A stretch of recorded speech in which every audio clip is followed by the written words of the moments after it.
A kettlebell deadlift is going to be more of a hip dominant lower body movement. So you're going to be hinging a lot more at your hips than you would before a squat. You're going to find a kettlebell. You can also do it with a dumbbell. I'm going to demonstrate having the bell or the weight go between your feet, but you can also do it with dumbbells at your sides.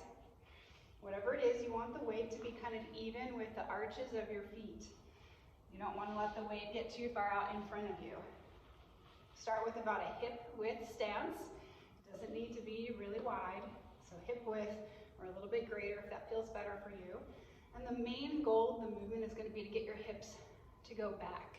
So that's your first movement that you do, is you're going to bend your knees a little bit and then drive your hips back. And you're going to keep pushing them back as far as you can until your body is almost perpendicular to the floor.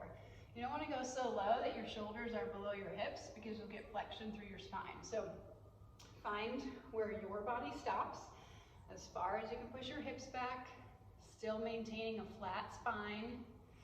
And then you're going to reach down. The weight should be pretty close to where you are, but it's not going to be exactly where you are because we haven't bent your knees yet. So once your hips go back, you bend at your knees to get the rest of the way down to the weight.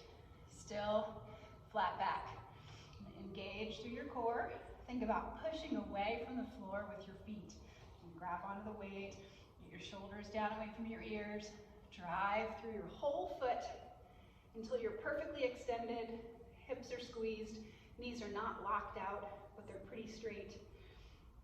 And then to go back down again, same thing. You're going to drive your hips back first. Your arms stay really close to your body, not out here. Keep them tucked in tight to your hips. Hips go back, back, back, back. And now I'm going to need to bend my knees a little bit more to get all the way to the floor. So once you put it all together, it should be nice and smooth. Stand up through your hips.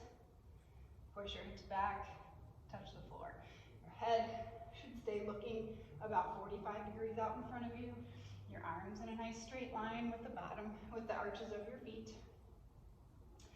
If you find that you can't get all the way to the floor without rounding your back, if you get here and you bend your knees and you're still not there and you feel like you have to round forward to reach, maybe your hamstrings are tight, maybe you have some low back pain, you can put something underneath the bell or the weight, like a 3-inch, maybe even a 6-inch lift, a box of some kind, so that you can make it the height you need to get your hips back and grab onto the weight with your knees bent with good form.